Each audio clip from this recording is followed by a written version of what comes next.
Son. It's so good to finally meet you. I have a story to tell you,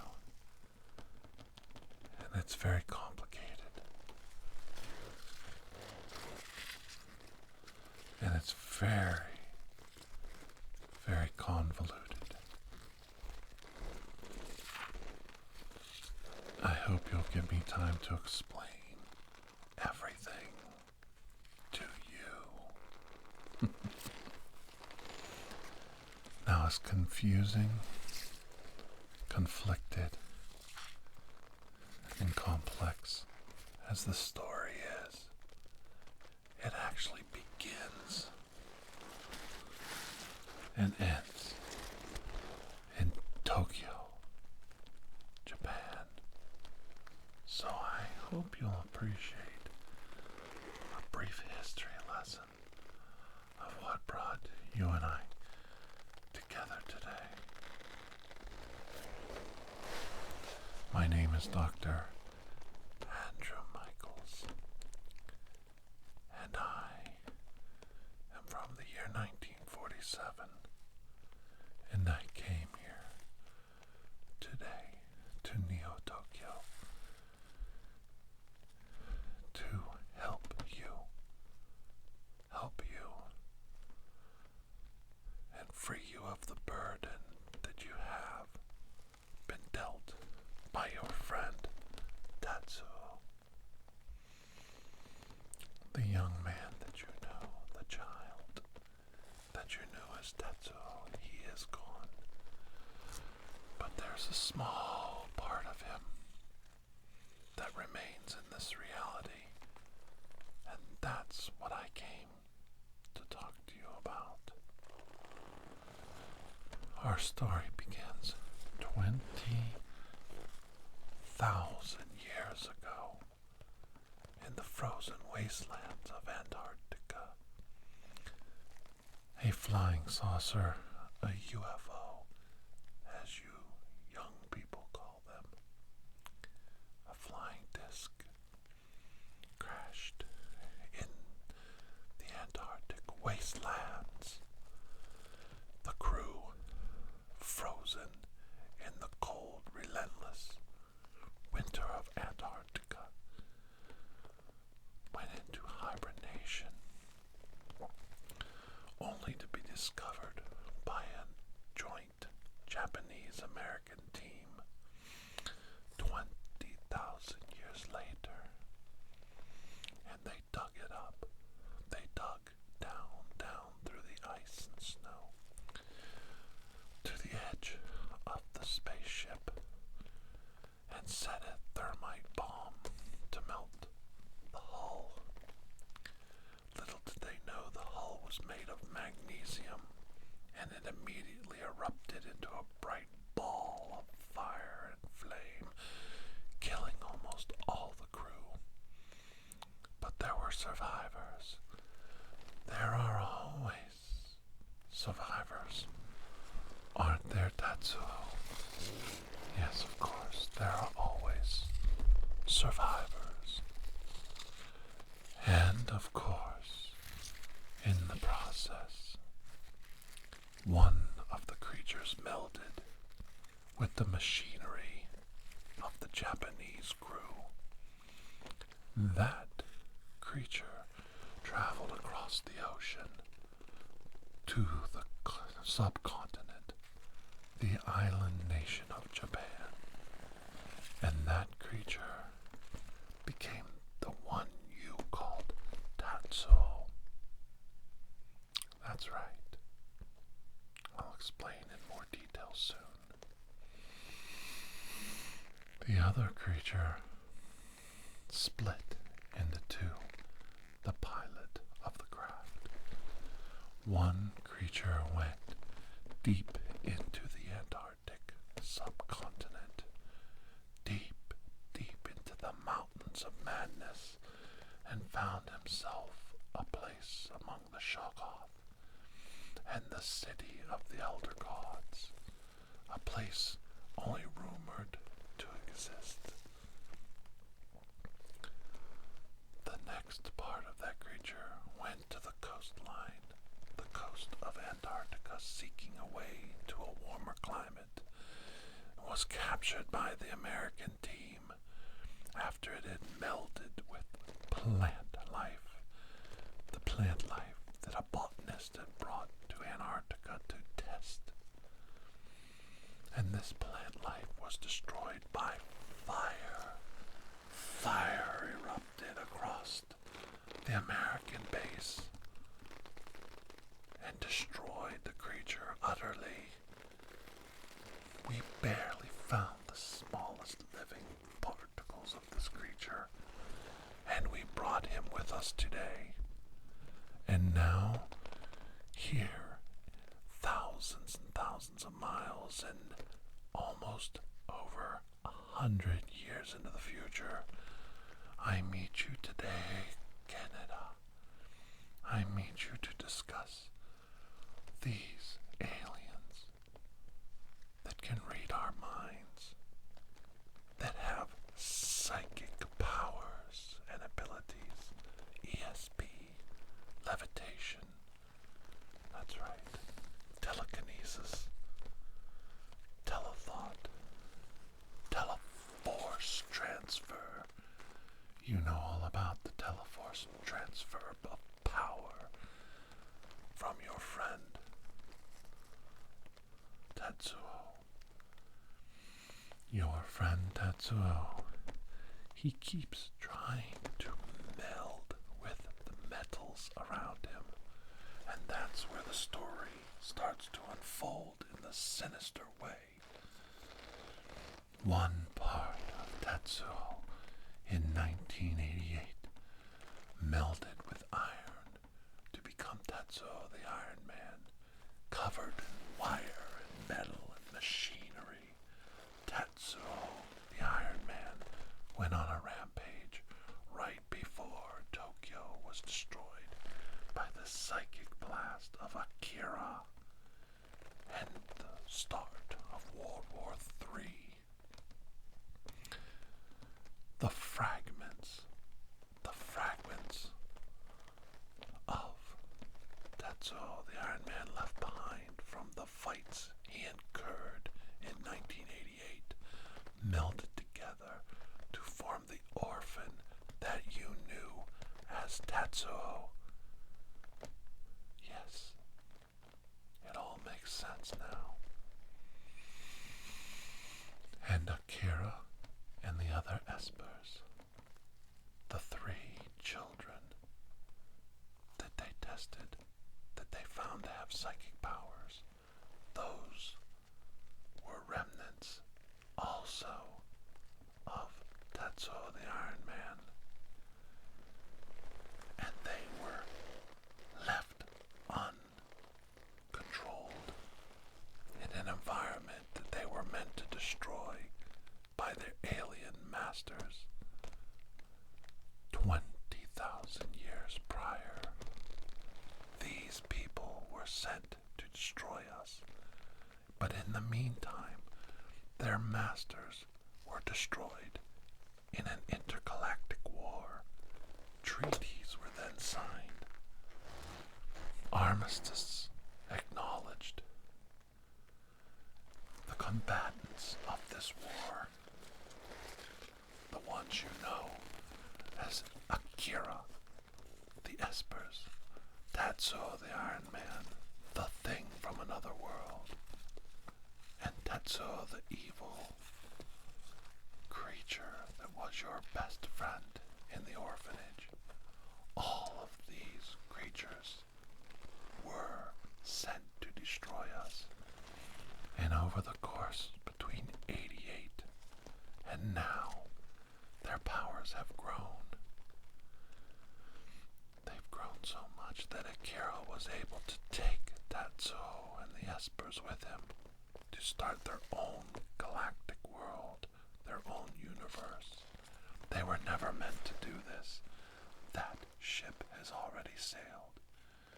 When he said, "I am Tetsuo," he was saying in a new universe, "I am."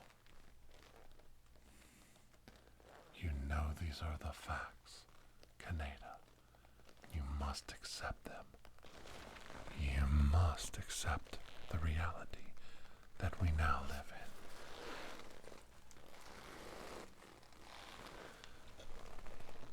in. As I look around me in this city, this beautiful city of Neo-Tokyo, I must ask you, where is your bike? Where is your bike, Kaneda-san? Do you remember when you put your hands together and the particle, all that was left of your friend Tetsuo floated down and into your hands and struck a glow across your body? That was the God particle left, the very smallest essence of your friend Tetsuo, left behind as he went on to form his own creation, to become a god in his own world. He left you behind. I know what that's like.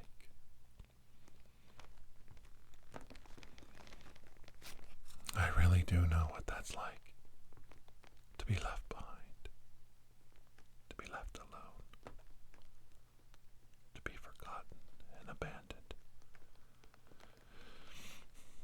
But I have to tell you, from the tests we've run, Kaneda, you were not truly left behind. Not only was your friend, his spirit in your heart, but he left a small particle of himself in this reality. And I have to get that particle, and I have to bring it back to his brothers. His brothers, Tetsuo, the Iron Man, the Thing from another world. I have to. They've got to meld, pull themselves back together, and finally achieve the peace that they have earned as combatants in a forgotten, ended war. It's the only way to prevent humanity from being destroyed, or this cycle of violence that has struck Neo-Tokyo twice over now will repeat itself again and again. Tetsuo's essence will forget who he was originally, and he will strike out in anger and fear in a new form, as he did in the form of Akira, as he did in the form of the espers, starting World War III, as he did as the amoeba giant in Tokyo Olympic Stadium. Thank God Akira came back to stop him, and they melded as one, and they went on to a new and higher existence, where all of the world would be destroyed right now. I know these concepts are hard to understand, but it's the truth I'm speaking. There's a particle of Tetsuo left on this planet, and I have to have him back. And I know where he is. Do you remember when you said, if he wants my bike, I'll give him my bike. I'll ram it down his throat. When that particle struck your hand, when that particle entered your hand, when you reached out with that same hand and grasped the steering column of your bike, the essence that was your friend Tetsuo entered the machinery of your bike and melded with machinery again. And the blasphemy of biological matter trying to meld with machinery will not work. Sooner or later, Tetsuo will become insane again. He will become insane again and seek out a new form, a new life, and he'll forget who he is. And when that happens, he will rise up and destroy this world as he was destined to do, that he's tried to do twice over in different forms. We've got to stop this now. I need your bike, Kaneda, and I need to take your bike back with me, back to the past.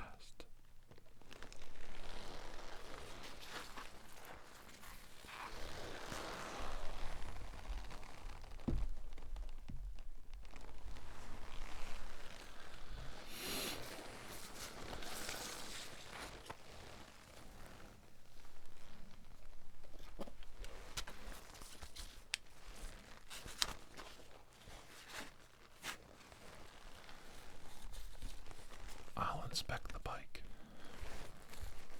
and find the particle.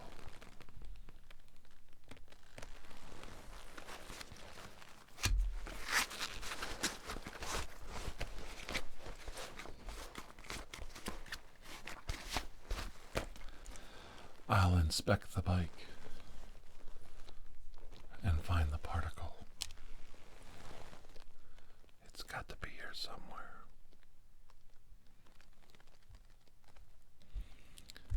I know it's here somewhere. Stay with me. We'll get to the bottom of this.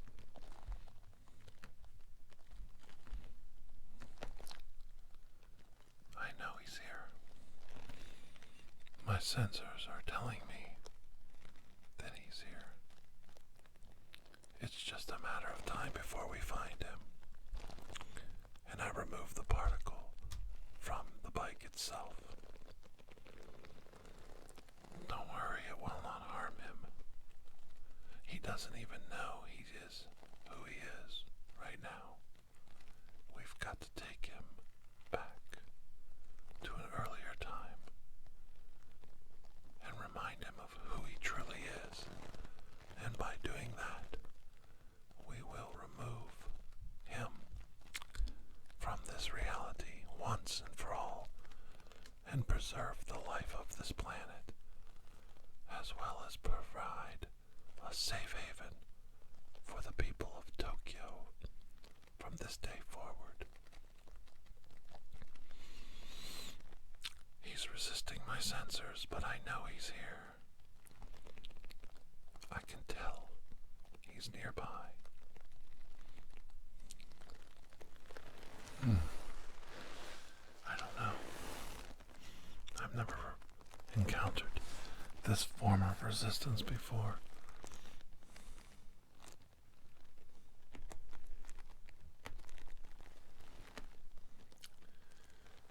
We'll just have to stay the course. There it is. There. Right there. There he is. There's the particle. It's grown. It's much larger than it was expected. There he is.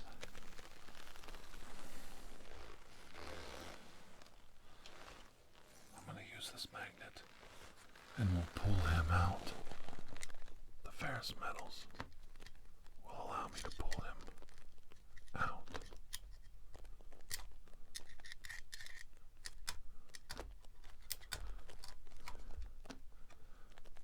There we go. There we go. I think I've got him.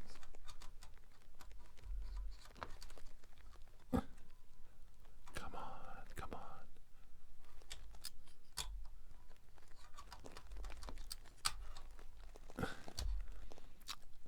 Almost. Hold on, hold tight. There, I finally got him.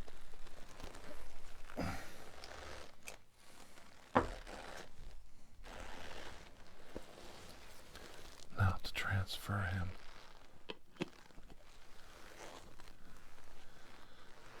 Let's transfer him inside a time distortion bubble for his own good, and we must return him to the past.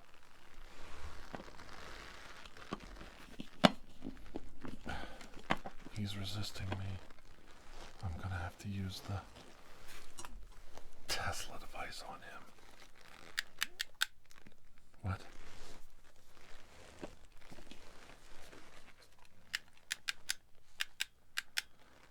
It's not working. The particle's growing.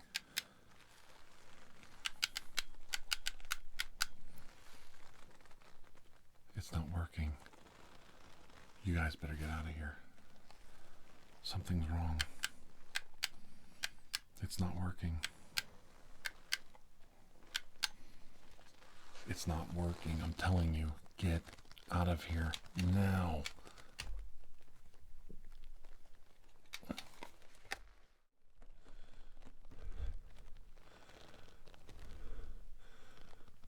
Is this what it's like? Is this what it's like, Tetsuo, to be you?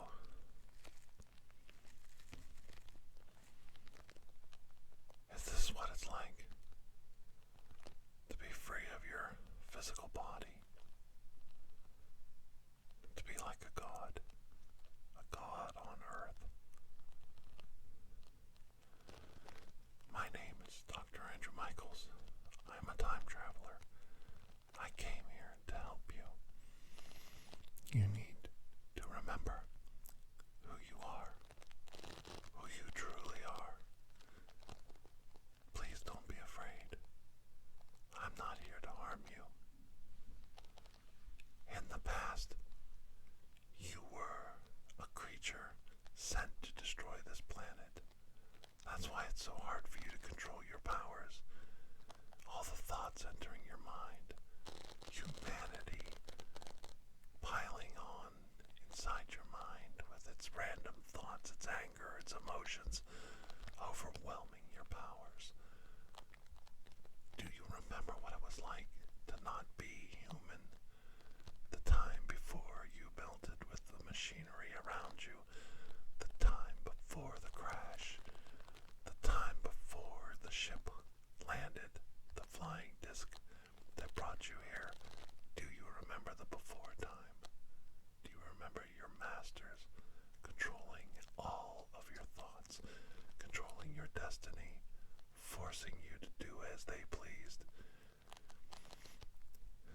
You do remember. You do remember. Good. Good. Those days are over. Your masters have long since died out, and treaties have been signed. It's time for the warriors to rest. It's time for you to rejoin your brothers. It's time for you to find the peace that all soldiers seek in time of war. You did your duty. You are no longer Tetsuo, the destroyer, the evil one. You can just be yourself, free, and join your brothers. And I'll take you to an island where you can live out your existence forever in peace and tranquility. A small radioactive island in the middle of Bikini Atoll, where no humans are allowed, where no humans for 1,000 years will ever visit. And you can live out your world in peace. Is that acceptable to you? Good. Thank you. I'm going to take you to your brothers now. Just give me your hand.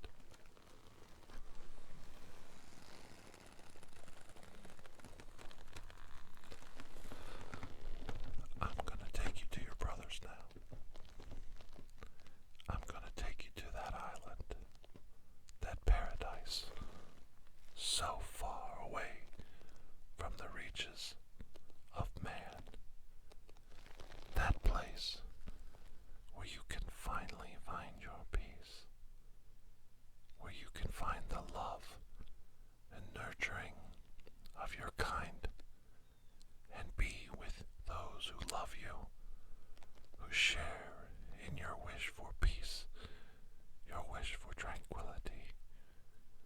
And in this world, I leave you to assume any form you wish, to enjoy this world and all of the thoughts and all of the imagination and all of the creativity that it offers, to live out your existence in peace with your brethren.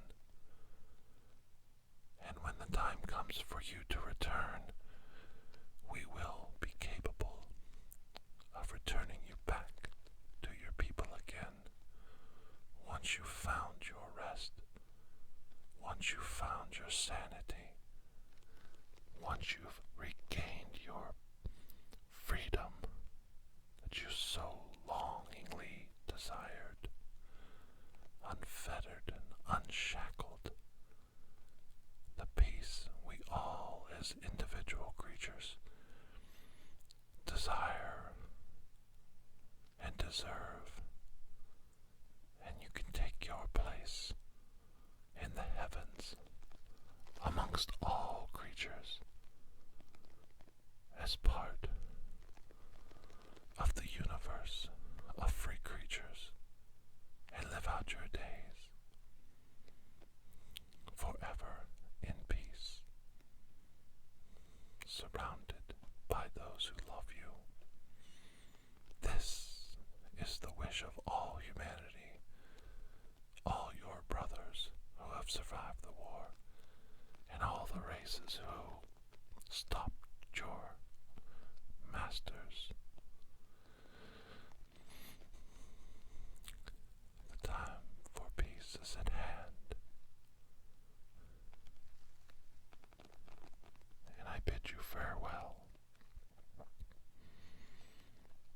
If we ever meet again, my friends, I hope we meet as brothers.